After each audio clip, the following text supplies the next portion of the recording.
Sup, boys and girls? Oh, what? Yeah. At least we know the audio works. Just turn that link off. Yeah, that one right there. That one right there. How's it going, boys and girls? We are live, Holistic Entrepreneur Thursday show every Thursday at 8 p.m. I'm your co-host, Well, a little after Oliver 8 Manilis. today. Co-host of the show is Christopher Lim. A little bit after 8. A little bit after 8. We're in Filipino time because it's the triad of Filipinos today. So we are excited to be here with our special guest, Nick Bautista. Crew Nick. Nick. Be here. Thanks for Swadika. He is the good. owner and founder of Brampton Muay Thai. And I just wanted to say, first of all, like, I've been wanting to have you on thank you. for weeks. Yeah. Just because the conversations that we always have when we're around each other is just so philosophically stimulating. And it's from one end of the spectrum to the other. Yeah, such a wide range of topics that we can discuss. Yeah, man. It's very profound to have the conversations around you guys. Awesome. Awesome. Well, we had a little bit of a conversation last week Yeah. when you were here, and then we said, you know what? No, we got to nix this. Let's save it for next week. Yeah, every time it's almost like we gotta stop it and like save it. Stop it and save it. Exactly. I Harness know. it. Like don't go too much because we gotta put it on the air. It was Yeah. just like I was telling you earlier. Like, I'm like, don't be offended if we don't talk to you for like the first 50 minutes while you're here, because we don't want to start the podcast before the podcast is up. Right? Yeah. Cool. But I want to go a little bit back into what we were talking about last Yeah. week, because that was pretty interesting. That's stuff I didn't know when Yeah. you're talking about sort of self-defense and, Oh, you know, sort of the it has to be sort of equal amount of self-defense. Yeah. That was really interesting, because that is stuff I didn't know that at all. Yeah, well, the thing is, in martial art, we get caught in content versus context. So, like, if let's not just not talk about martial art. Let's talk about like internet, for example. Okay. Before Facebook and Twitter, you just had Google, and you're just looking up all this stuff, and there's just all this stuff, right? But now we got Facebook and Twitter. Now we look at the stuff that our people forward us. So now that's context, and we tend to look at that stuff first versus a Google search, because our people are like-minded. If they're posting stuff, it's similar. So now that stuff out of context. So it's kind of like a filter now. But when you look at martial art, there's like a rich amount of information out there. You know, do I do Muay Thai? Do I do Jiu-Jitsu? Do I do wrestling, karate, taekwondo? That's like a lot of content in the scheme of fighting. Mm-hmm. So what's happening now is, with the abundance of information, now I think people just need to learn in terms of context, where you have so many different roles. Like, do you want to be an MMA athlete? Do you just want to lose weight? Do you just want to defend yourself? Are you just curious? Do you just want to have some fun? Right. Or do you want to just master something? Yeah, right? What do you want to master? Yeah. So now, depending on who you are, you know, the framework in which how you learn is going to be different. So the conversation that Chris and I were having was about, what was it about? Krav Maga, right? You're asking. Yeah. Oh yeah. So you were talking about Krav Maga, the Israeli self-defense. Yeah. You know, and a lot of times we don't understand the relationship between the military, the police, and the civilian. The military is supposed to kill invaders. Like, that's how you defend your country. The police can't necessarily kill people. You arrest people. You protect citizens from other citizens. Mm-hmm. Now, we're civilians. That's the context we're learning from. For a civilian to act in the same way that the military does, remember, the military and the civilian don't have the same court. Mm-hmm. So, you know, if I teach somebody There's that... the context. If I can teach somebody how to kill somebody, pick up a knife and stab it in your eye. A soldier can justify themselves. Well, if I didn't stab him in the eye, he was going to plant that bomb and destroy the World Trade Center. Good move. Wow. Right? But if you know, Chris hits me with this cup and I stab him in the eye, it's not going to be seen the same way. Yeah. You know what I mean? So I think when choosing a martial art, you have to understand you really have to understand what your goals are, and how what you're learning satisfies those goals. Because somebody who just wants to protect themselves, it's good to know those maneuvers. You don't need to know that much force. Like, yes, it's better to know, you know, what type of situation you're in and what level of force is appropriate. And that's hard, because that means you have to have a knowledge of the law, the Criminal Code of Canada. You know, what point is justified as self-defense and what point is excessive violence? What's going to get you in jail? Because I want people to be able to protect themselves, but what we don't want is to trade short-term protection in exchange for long-term incarceration. Right. Right. Right? Yeah. So I could live for another day, but if I just spend the next 10, 15 years of my life for that one day, it's not a good trade. Right. Right? So we have to learn in such a way that is satisfied towards our goals. Ah, interesting. Now, at BMT, at Brampton Muay Thai, do you go over this stuff with your students? Because you can do traditional Muay Thai, right? So it's not like MMA Muay Thai or is it combat? Like you train for actual fights? For ring? For the like for yes competition? and no. I mean, everybody. I kind of start on a general level, and on a general level, everybody needs to be healthy. Do you know what the odds are of males getting attacked? I think we talked about this last week too. I think you brought it up. Yeah, the odds of a male getting attacked is 1 in 30. 1 in 30. 1 in 30. You're probably not going to be attacked in your lifetime. Yeah. Like, who's really going to bust in here right now and we're going to break out into a brawl? It's not going to happen. Yeah. The odds of a woman Different end getting of the city. attacked is 1 in 5. Wow. Oh my god, One it's in five. 20%. 1 in 5. Now, what are the odds of you getting heart attack in your lifetime? What are the odds of us getting cancer, AIDS, heart disease, obesity, right? Smaller. Yeah. Well, diabetes is like what 1 in 3 now. Yeah. 1 in So- 4 for some sort of heart disease. So my point that I'm making is that if we're talking about training for an enemy, you have to know what the enemy looks like. And the most immediate enemy right now is disease. So the way I train my students over that's there, awesome, yeah. the way I train my students there is hard physical training, right? I want you to be able to live on your own first instead of worrying about an attacker. Let's just be alive. Wow. Your first self-defense is Is- defending yourself from disease. Yep. From Yeah. yourself. Essentially. Wow, that's an amazing philosophy. Yeah. So I train everybody hard. I mean, everybody has their different levels. I don't expect anybody to train at world-class fighter level.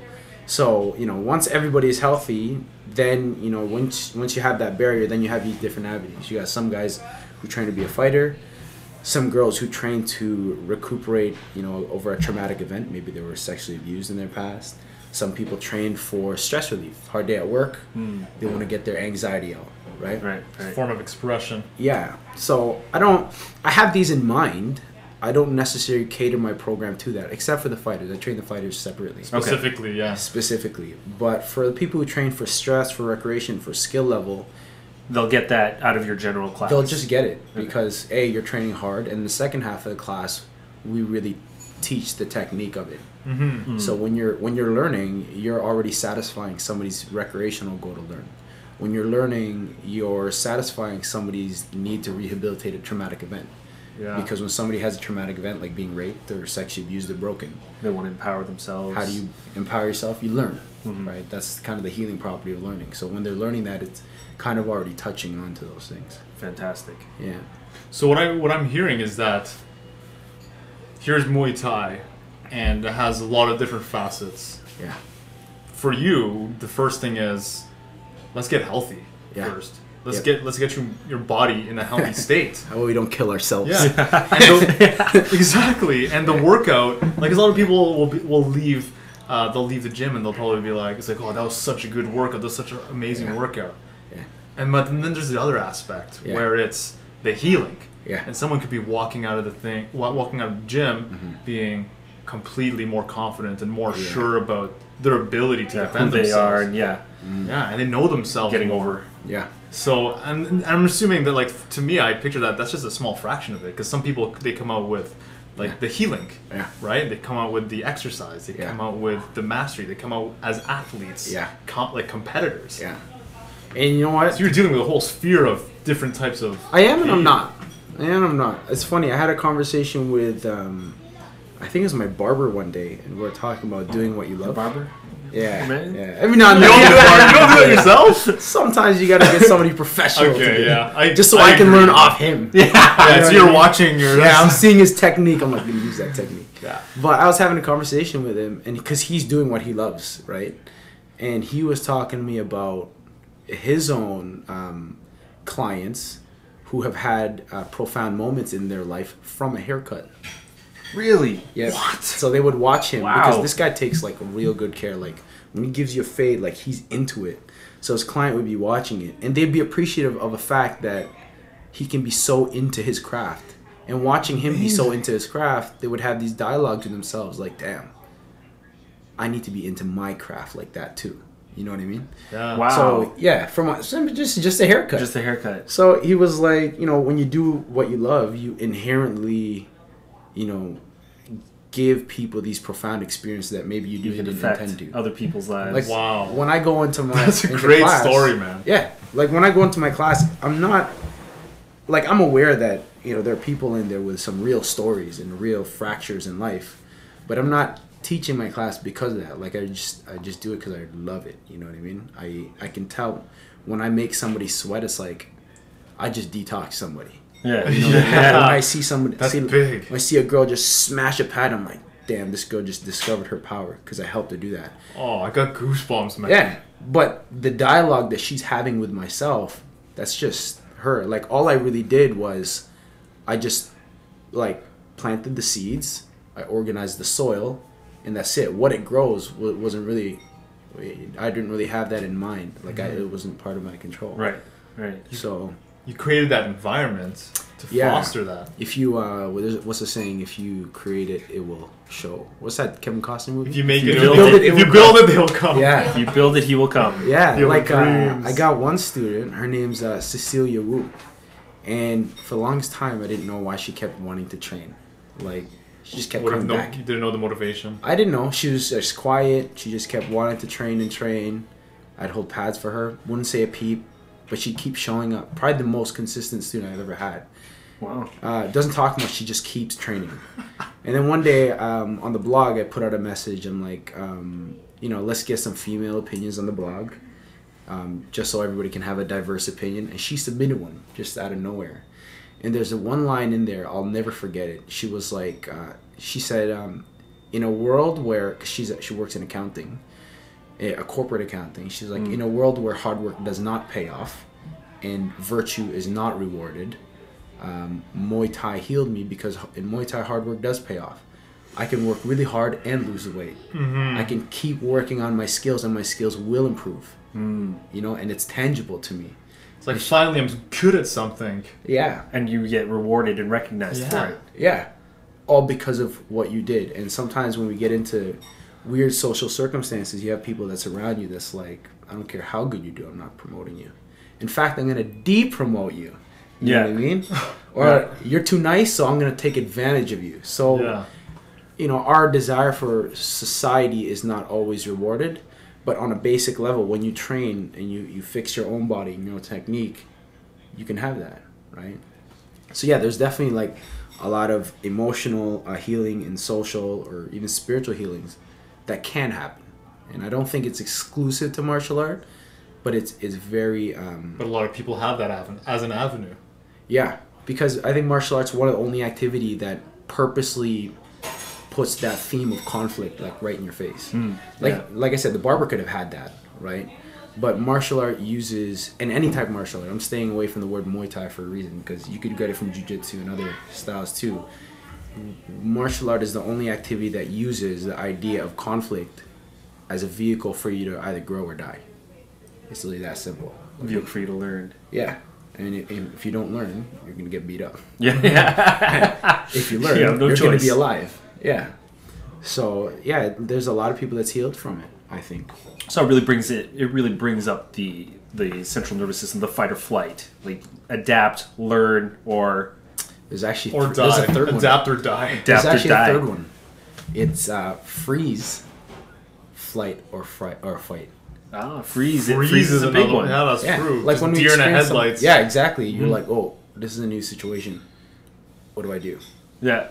Do I run? Do I Yeah, stay? you What do I don't- do? Yeah. You don't have a habit for it. You don't have like. Yeah.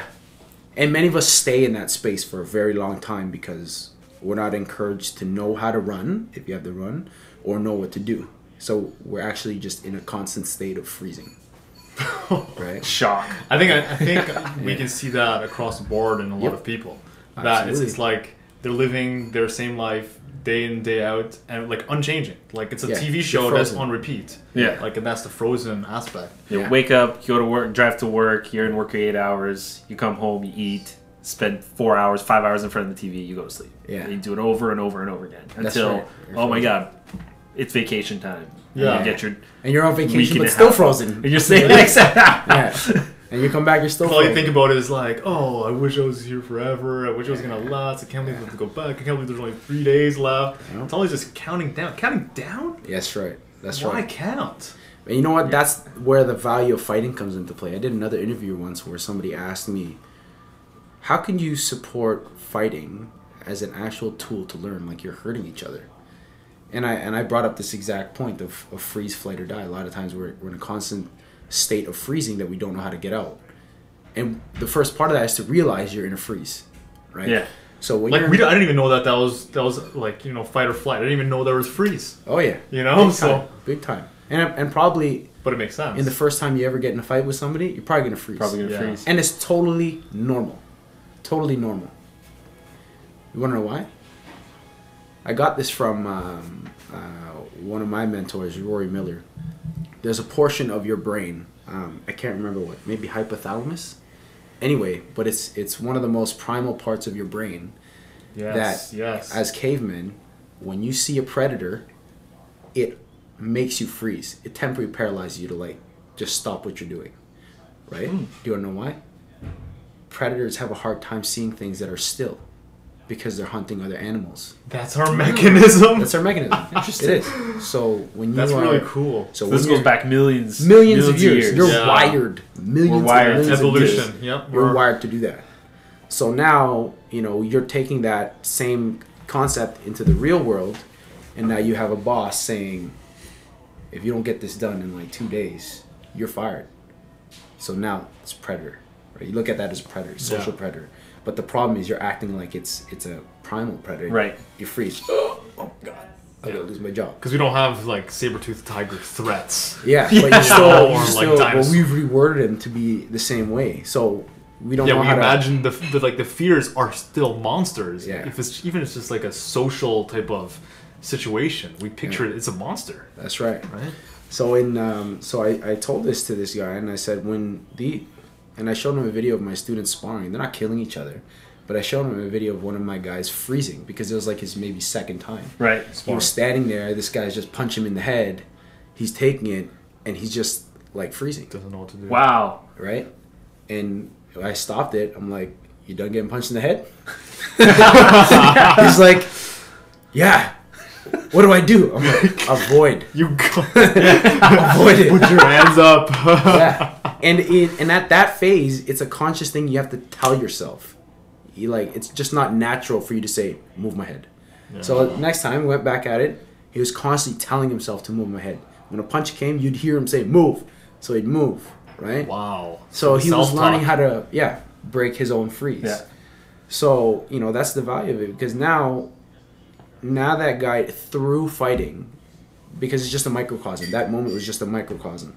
Now he can legitimately tell himself, I know a moment in my life where I froze, and I know how to commend myself out of that freeze, and I have a moment that I was able to not get hurt because of it. So now he has experience in freezing. So now when he gets out there, maybe he wants to ask a girl out, or... It applies in so many ways. Yeah. Now he has the confidence to know how to break a freeze. Right. And too many times in martial art, we hear these like buzzwords, confidence, discipline, whatever. So what I like to do is I like to, really tell these people how you're going to get that confidence.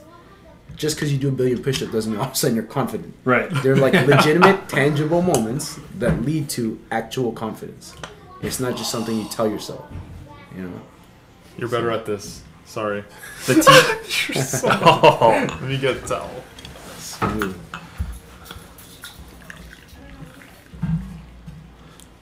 We need a new. Cool, thank you, sir. Yeah. Sorry I interrupted. Ah, no worry, man. The buzzwords, yeah. Yeah, another mystery, eh? I know. It's one of those things we know martial art can give us, but we don't necessarily know how. Confidence is one of them. Discipline is another.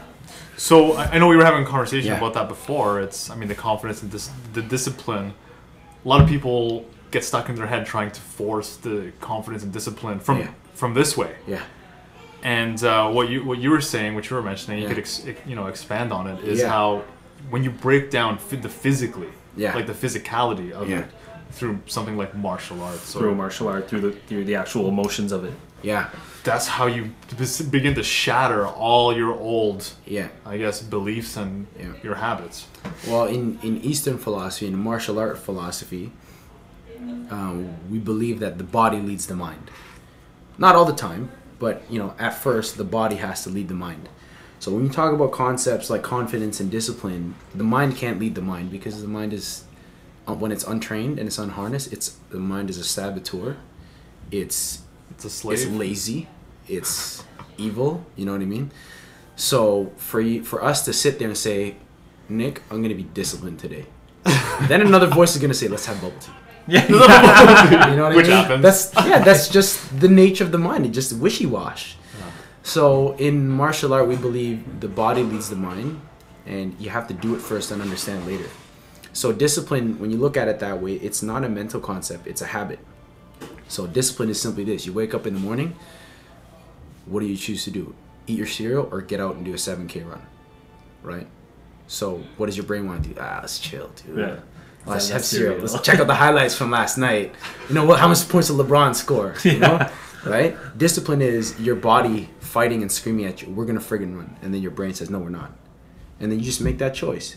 And when you make that choice to run every morning, what you're doing is you're being disciplined every morning. And as your run starts, your brain's like, Yeah. then it just shuts up, and then you start to become disciplined. So It's once, like consciousness. Yeah, you're conscious about what you're doing rather than just operating on automatic. like you said, being a slave to it. So, or 30 push-ups. Sometimes we're doing 20 push-ups. Sometimes we could do 20 push-ups. Somebody in there will be doing 20 push-ups. They'll get to like 10. Yeah, I feel good. 15's good enough. Let's rest for the next 5. Not disciplined, right? Disciplined is doing exactly what you said you're gonna do. And when you discipline goes along with integrity. Absolutely. But it also ties into tangibility, is my point. Because after you come in for that run, and after you did the 20 that you said you were going to do, it's tangible proof. Something to show for it. You can feel it in here. The you can sweaty feel it in here. shirt, the Yeah. heart pounding. Yeah, you can feel it. That's tangible. So now, in your brain, when you feel moments of, when you're not disciplined and you don't have confidence, you have real evidence. Like you could feel it in your body if Yeah. you're Yeah. out of absolutely. out of integrity when you know that you're not being disciplined. You could feel it in your Absolutely. body as well. Yeah, you can absolutely feel it. Because if you don't feel it, then your brain can argue it. You know what I mean? Right. Then it's just moot points. Then it's just like two Yeah. people arguing, points of perspective. One guy doesn't have more evidence than the other, but when you feel it, It's real. yeah. Feelings are real. My teacher, Master Suchart, is just major in the Muay Thai world. We're training one time, right? We're training, and then all of a sudden he stopped halfway. He's like, and there's a total like Asian moment. It was like, your mouth is dirtier than your butt. And I'm like sweaty. I'm still ready to go. I'm like, what? No, I brushed my teeth, man. You know what I mean? He's like, yeah, your mouth is dirtier than your butt. Buddha said that. I'm like, okay. Then Really? they keep on. Okay, he's gonna tell me a story. So he's like, your mouth is dirtier than your butt because in your mouth you can put in clean things, you can put in dirty things. Sometimes you drink alcohol, sometimes you drink water. But your butt only knows how to clean itself. That's all it knows how to do. Wow. So what he's really saying is your mind is dirtier than your body, is what he's really saying. Your mind will sometimes have you being healthy, being on point, then other times being totally irresponsible. But your body doesn't know how to be wishy-wash like that. Your body only knows how to be perfect. It gives you the signals. It tells That's you. right. When you drink a lot, what does your body do? The truth lies in the body. That's right. Yeah. So, there's a big theme of personal mastery in there because, it's a big thing these days, how to be at my best self. But I think in order to first explore that, you have to know where mastery starts, and it starts at your body in the martial art world, The level, you're dedicated. My teacher also told me when I was opening my school, he was like, your dedication to what you believe in will be shown through your body. And this was kind of at a point where it's kind of in shape, but kind of not. And I looked at myself, I'm like, yeah, I've been dedicating myself as much as I could. So, when you look at somebody who wants to be dedicated to personal mastery, how much more personal can you get than your own Than body? your own body, absolutely. It doesn't get any more personal than that. You burned a bunch of weight. Like what? A year and a half ago, or was it 2 the years studio ago? Now? is what, year and a half? Year and a half now. Year and a It half. was like a year and a half ago, right? Uh-huh. I remember seeing you. I was like, "What the hell happened?" I used Yeah, to be, You shredded up. snapped, I man. was like 235, 240. Really? Holy No. crap! Yeah. You were that big. And brain now was, my brain was lying to me too. Oh, I'm just bulking up. That's why. that was your reasoning. Yeah, that's Your the rationale. bubble tea. That's the rice. That's Yeah. all that. So when I had the school, I mean, like you're thrust in a point of I've been telling leadership. that myself too. I'm just bulking up. Yeah.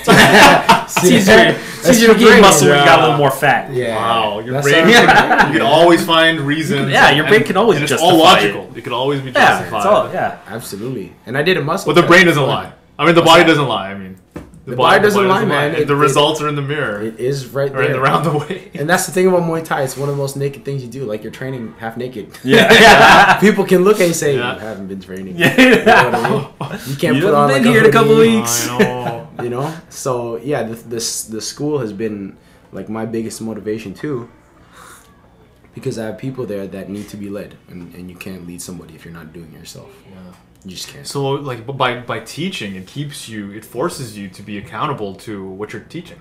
Yeah. You're saying, this is what I say, and this is what I'm doing. Yeah. That is consistency. And it takes a load off too, because when you're trying to teach something to somebody, you want them to have an empty cup, right? It's hard to teach somebody who has so much speculation. So when somebody can see that you're in shape, and they can see that clearly your technique is there's a lot less resistance for a student. Yeah. You know? Like Master Suchard. That's leading by example. Yeah. Master Suchard is like wanna walk the 50 something. Where's Master Suchar? He's in Toronto. See, I'm number one. Sign number one. Oh, Awesome. okay. Dude was like 50 something, totally ripped. Nobody has any questions when he does it. Yeah. When he tells you what to do, you do Yeah, it. because you can look at his body. You're like, Yeah. okay. This The guy proof knows what he's is- talking about. You look at his and then you look at yours. You're The like, proof is there. Yeah. Yeah, I got some work to do. I'm not gonna contest Oh, this, man. right? This is motivating me now. It's tangibility. So the major point that we're talking about is being a virtuous person. First starts at doing virtuous things. You can't be virtuous because you say virtuous things. You can't be virtuous because You have to live it. yeah, it has to be done. There's a saying. That's amazing. Especially in this day and age. Yeah. In this day and age, with the internet, people can see right through the bullshit. You can find anything. Yeah, and we were You talking gotta about live it. how powerful that is. Yeah. Social media. Yeah, Yeah. absolutely. There's a saying that I love. It's words are used when silence is not enough. Right? So we tend to just overtalk something, but sometimes if you listen to carefully, sometimes somebody might be talking a little louder just to kind of distract you from not seeing something. You know what I mean? And in the martial To art, cover up ignorance or cover up yeah, or lack maybe of shame consistency of themselves. or shame, yeah. Yeah. Like sometimes when I be training with other masters, I've gone a whole session without them saying a single word, but I've learned so much, you know, and not just like technical things, but matters of virtue. The most philosophical conversations I've had were the ones where words weren't shared. It's totally like a kung fu type thing, but Wow. yeah, That's pretty deep. absolutely. So where did it start for you? Like, was Muay Thai the first martial art? Wasn't Where did, How old where were did you? Muay Thai start for me, or where did martial art? martial arts? Like, let's go at the beginning. Like, where did it start for you? Like, why? How did you get into the martial art? Where did you fall in love with this? Oh, What well, prompted? where I started and what where I fell in love prompted? were two different places. Where I started was when I was about 6 or 7. My pops took me to typical places you take a kid for martial arts. I did karate. Karate, taekwondo. Taekwondo. Those were the big things. I know Yeah. when we were growing up. So I did them like on and off, and I did it till I was about like 10 or 11. Then high school hit. Then we got too cool for that. Yeah. Too cool, yeah. I started playing ball, and then Because that's also a very big passion of yours. Yeah. Basketball. yeah, it was. I Was? played ball. Yeah, it was. I was scouted to play Division 1 NCAA.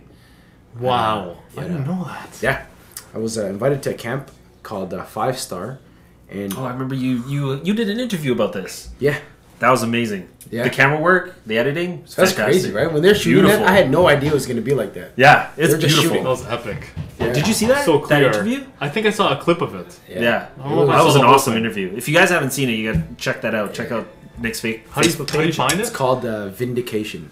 Vindication. Yeah, Vindication. If you go on our Brampton Muay Thai YouTube page. But I played that. It didn't work out. While I was in the camp, it was like I was hit with this huge. I was overwhelmed by this huge feeling of inadequacy. Because you're a Filipino baller, you're Canadian, you deserve to be there. Yeah. What am I doing What here? are you doing here? All the Americans are like What's it- 6'3", and they got a serious chip on their shoulder. Like I had guys from like little farm towns in Indiana that were playing like, dude, I need this freaking scholarship because if I don't, I'm gonna be broke the rest of my life. Like I'll be working to on my that dad's degree. farm. So while he was locked in that mentality, here I was dealing with all this doubt. I had 10 times the talent than he did, but he was just hungrier than I was. So Wow. He was committed to that outcome. Yep. And I made it all the way to the last day. You get eliminated every day. If you're not good, you just get sent home. So I made it to the last day, and I Oh my made. god. So for that time, I was one of the best players of that camp. And then mentally, I just crumbled On the last day. on the last day. What? I took a fall. It hurt, but in my head said, "You're injured." So I go to my coach. I can't move my shoulder too well. I need some time off. But for those coaches, they know that this is like it's a recruiting game. So if they hear you say I'm hurt, Yeah. I'm out. Like let me put on a hungry kid. And it's done. So I did myself in. Wow. So after that, Wow. a huge point of depression. Weight goes on because there's nothing worse than the only thing worse than not achieving your dream is sabotaging yourself. Yeah. That's the worst. How long was that your dream for? Forever? Forever, like all throughout high school. Jeez. That's what I was gonna do. I'm gonna be an NBA player. That's what I was gonna do. But after that, to like reflect on it and like you lied to yourself. Yeah. Especially if you're an athlete. Athletes know when they're at their best, and athletes know when they beat themselves. Absolutely. Like you swam. I'm pretty sure you lost the guys that you could have beat, Of course. and you're like kicking yourself after. You're like, that guy didn't beat me. I just beat You myself. beat yourself. And that's Oh the my worst. God. It is for athletes. It is like really bad. So this was maybe around 2000, and at that point I was heavy. That's when I started looking towards the martial arts because that was probably one of the only other points in my life where I was happy. I remember, and I promised myself that if I ever fall in love with something again, I'll never do myself in like that, ever. So if I get that It's been like a opportunity 12-year again, journey. yeah. And then I think 04, 05, I started bouncing around to different martial arts. I was doing everything. Jiu-jitsu, Aikido, whatever. Like, I was just looking. So from 2000, 2004. Yeah. all these Learning like different crazy. martial arts. looking, yeah. And I think, like, 05, John, he was doing Muay Thai at a gym. And he's like, dude, you should do this. And at that point, since I was looking, I'm like, fine, let's go. And you've never tried it yet? Huh? You never tried No, I never tried Muay it. Thai? Okay. I did it, and I'm like, this is it. My first class, I puked like 6 times. I remember I was like Wow. 235 this time, right? Like I can move like an athlete, but just didn't have the conditioning of one. Yeah. So the first 20 minutes in, I puked like 5 times. I would train. I'd have the big garbage can right beside me. I'd straight Holy. up puke in class, go, And then just continue. and just Back keep at it. going. Yeah, So you knew right away. right away. First class. Because it was so hard. The other martial arts, not to insult any other martial arts, they didn't take me to that point where my brain started to wake up and my brain was like, quit, just stop. And at that point, I wanted so bad for me to be taken back to that place so I could get some revenge on myself. So when I could hear my brain saying quit, Defeat your I old could self. say, not yeah. this time. We did that already, Yeah. right? So that's why I stuck with it. And I fell in love with it. And I bounced around across other instructors until I found Master Suchart in 06, 07. And that's where my training just took off because everything at that point was a physical challenge. But when I trained under Master Suchart, it was a physical challenge, but also like opened up my personality too through the different stories he'd say and the philosophy of martial art. And it So started was it to a little psychological as well? yeah, so I started to understand myself a lot. You really understand martial art is an education about yourself. Like martial art is one of the most Self-discovery. it is. It's one of the most naked things that you can do because you're purposely put in a place of fire. And when you're put in a place of fire, it's like metal. All the impurities come out, Right. right? And a lot of times if we're not under fire, you don't know that those impurities are there. you might think those impurities are your strengths, right? Like things like So it helps anger, create domination. awareness. Yeah. So while I was training with Master Suchart, I'd also trained with, Simon Marcus, one of his best fighters, probably the best fighter right now, and all those impurities will come out, and I'd be aware of it, and once you're aware of it, then you can deal with it. Yeah. So when did I fall in love with it? I probably I started to like it. I don't think we fall in love. I think we like things, and then like becomes love. So I liked it that day that John sent me to it, and ever since then it's just been growing into love. And there are moments where that love just keeps growing and growing. Right. So So mine like said- when you found your master, Yeah, it and just then your grows training took exponentially. off. Yeah. Yeah, for Fantastic. sure. Yeah. Fantastic. So 07 was when you started training with Master Suchart, and Yeah. then 09, when you opened? 2011, we 2011? opened the gym. December 2000. Yeah. Yeah. Oh yeah, that's right. Yeah. Up until then, I was Fantastic. teaching like little programs throughout Brampton and stuff. Yeah. And, Oh yes, okay. Yeah, I remember became that. a crew, an instructor of Muay Thai 2010, Christmas 2010. Yeah, Christmas 2010, and I went to I went to Thailand with Master Suchart. That's Yeah. awesome. Wow. Yeah. So And what kind of things did you take out of that experience? Because that's obviously a completely different experience from training Yeah. here. It Well, was like your graduation I was a little in disappointed. Thailand. Really? Yeah. It was Yeah. a letdown. Not a letdown, but just a disappointment. Have you guys Why? ever read the book The Alchemist? Yeah. You remember? Do you remember how the book ends? Like the very I ending? haven't read it Yeah. for so long. The very ending where he goes back home? Yeah. Yeah. The treasure was right in his home the whole time. That was like in the church or... It was like right in yeah. front of you the whole time. It was like that. So going into Thailand, I'm like, this is dope. I'm going to Thailand with a martial art master. It's like this is like some movie. The shit. birthplace. Yeah. It's like some movie shit. So we went there, and Master Suchart didn't really train us. He put us in a gym, and he let their trainers train us. And it was okay. Like, there's a difference between training and teaching. In my mind, I thought I was going to be taught some Thai secrets. Yeah. But it's just regular training. Like, the whole pads for you go run, you hit the bag, and next, whichever. And I'm like... Wow. So it wasn't like Oh. some deep No. experience that you were expecting. And then on the third day, I don't know if he had this planned or not, the third day he came in and he trained us. And it was training and holding pads for everybody. And the entire gym stopped. All the Thai trainers who are ex-champions or whatever just stopped and was watching Master Suchart hold pads for these big North American guys, right? And it was like, it Wow. was good. They were Really? watching him, their jaws were dropping. And then what's funny is, so that was like the third day. So we go home, and then the fourth day we go back. They're all holding pads just like him.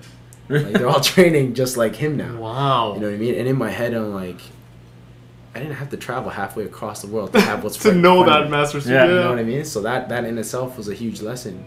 Where sometimes you feel like you got to go somewhere else to experience something new, or And that could be a place, or it could be Yeah. a time, maybe like in the future or something like Yeah. that. But we're lucky enough to have the resources right here to do that. If you open your eyes. Yeah. Sometimes Shift we're so in the busy looking mindset. left and right that you forget that it's right in front of you. Yeah. Right. So yeah, that experience was good. It's powerful. Yeah. It's just a shift in the mindset. Yeah. Wipe away the glasses. Yeah. There it is. That's exactly what it is. Treasure is already home. Yeah. And that's the beauty of Muay Thai. Have you guys ever heard of Hicks Law? Hicks Law. Hicks Law. Hicks Law. I don't think so. I've heard of Hicks Law. A student just schooled me to this the other day. Hicks Law is if you give somebody a lot of choices, they will make their decision too long. It'll take them too long to make a decision. If you give them a narrow set of decisions, they'll make their decision fast. And that's the thing with Muay Thai. It makes the complicated simple. There's only 4 things to do. Punch, kick, knee, or elbow. Right? Whereas if you study another martial art, there's probably thousands of techniques. Yeah. So when you're in a fight, you're like, you're freezing. Right? What do I do? So now in the You're just scheme jumbled of, with all the different options. yeah. So in the scheme of like living life, when you do Muay Thai, you tend to start to adopt a simplistic view of acting. Right? I only got 4 options. Let's just do one and just do it. Rather than thinking left, right, what do I do? When do I do it? Why should I do it? Blah, blah, blah. All this internal dialogue that's just contributing to paralysis. Right. Yeah. So, I mean, that's also one of the other contributing factors that's made me really love what I do. The simplicity of it. Yep, the simplicity of it. Because I think, I mean, for myself, I was living life very, it was just too cognitive. I majored in philosophy in school. And the problem with philosophy is philosophize everything. Yeah. So I was in my philosophy classes, just, you know, reading all this philosophy and looking at all these people that have answers to everything but don't do anything. Right? Yeah. You know what I mean? You guys are talking about ethics of society and you're going out smoking all this cigarette. Yeah, they're not living the ethics. They're not living the virtues. Yeah. But if you compare like Western philosophy and Asian philosophy, Western philosophy will give you like a 500-page book. Asian philosophy will give you 2 sentences. A couple lines. Sit yeah. on this for 7 years. Yeah. You know? But that's the thing. It's maybe we don't have to figure it out. Just do something simple right now. And then it'll make sense later. Right? So that's the beauty of fighting. I mean, if you're in a fight and you're busy being a philosopher in your head in the middle of a battle, you get beat up. And everybody has their battles, right? Your battle is to be a father. Your battle is to be a really good real estate agent. If you're so busy contemplating on fatherhood while your kids are there, The kids are gonna, next thing you know, they're gonna be 20. just be a father. Be a father. Yeah. Be a father. You'll fix it along the way. You know, same with you. You know, you got houses to sell. If you're here debating on what is and what is not a real estate, you know, representative, houses are going to be sold without you. Yeah. It's going to pass you by. And that's the beauty, I think, about martial arts and the theme of personal mastery is that there's such an onus on acting. Just act. If you're a good person, yeah. If you're a good person and you act, whatever you do Only good can't be that wrong. Yeah. Like, you might not be totally on, but you're not going to be off, right? If you're an evil person, you know, you might make the wrong move. But for the most part, a lot of us are good people. Do you think some people, I mean, some people are worried about how, you know, UFC and people are jumping on the bandwagon of learning martial arts and mixed martial arts, that people are going to use it for evil? I don't think people intend to use it for evil. I think miseducated people tend to misdirect the power of martial art, because martial arts And they make that wrong decision. Powerful. Yeah, very powerful. A Muay Thai knee, you guys know how, like, would you guys guess how much a Muay Thai knee weighs on impact? Like 1,000 pounds. How much do you think? Oh, 3,000. 3,000 A pounds? properly thrown, about 3,000. It's the equivalent of a 30-kilometer-an-hour car crash head-on. Oh my god. So you give that power to somebody, and they don't really have the right internal environment to process that. Of course, it's dangerous. You're essentially putting a weapon into somebody without any sense of ethics. You're It's turning like, their body into a weapon. yeah, that's exactly what you're doing in martial arts. So the concept of, you know, martial art and virtue is necessary. So when we're talking about martial arts and whether it's going to be misused, there's always that potential there, because you're teaching these guys how to really take somebody out. Yeah. And I think as an industry, we can't ignore the importance of instilling virtue in people. Knowing when not to do that is huge. But I think the mistake isn't necessarily partly in how we're learning. It's also in it's why we're learning it. You know, it's like you're a musician, right? What instruments do you play? I play guitar mainly. Guitar mainly, right? Music or MMA is like hearing a band. So in a band, you have a singer. You got bass guitar, rhythm guitar, drums, maybe a piano, whatever. When we say we're learning MMA, what essentially we're saying is I'm learning how to be a band. On your own, yeah. On your own. Yeah, so you can already see the weirdness in that statement. Like, you're telling me you're going to be a singer, guitar player, piano, bassist, At the same and time. drummer at the same time. You must be like a genius. You know what I mean? So, I mean, even if you look at the strategy of learning, you go to university, you have a major. It's like learning minor. 6 languages. Yeah. And it is. It's 6 body languages. Yeah. Because every single different style is telling you how to move your body in a certain way with certain rules. But It takes a lot of freaking work, man. it does. Jeez. You have to be a genius to learn all those things. This is why I'm a big proponent. I'm not necessarily anti-MMA. What I'm against is, learning everything at once. And I think everybody should learn just like you would in university. When you go to university, you have a major and minor. Maybe you have one major. Maybe you have a double major. So master one thing first. Yeah, start with a base. And then complement it with something. Yep. And What would you choose? What would you choose to complement your Muay Thai with? Very good question. I firmly believe, and it doesn't really matter which one you start with. A, wrestling, B, Muay Thai, or A, Muay Thai, B, wrestling. One or the other first. Yeah. As a major and a minor. Yeah, I saw a T-shirt once, a jiu-jitsu T-shirt once. Why wrestling? I'll tell you. Okay. I saw a jiu-jitsu T-shirt once that says 100% of fights end up on the ground, and then there's a guy getting like choked out. And then the next day, I saw a guy with a T-shirt that said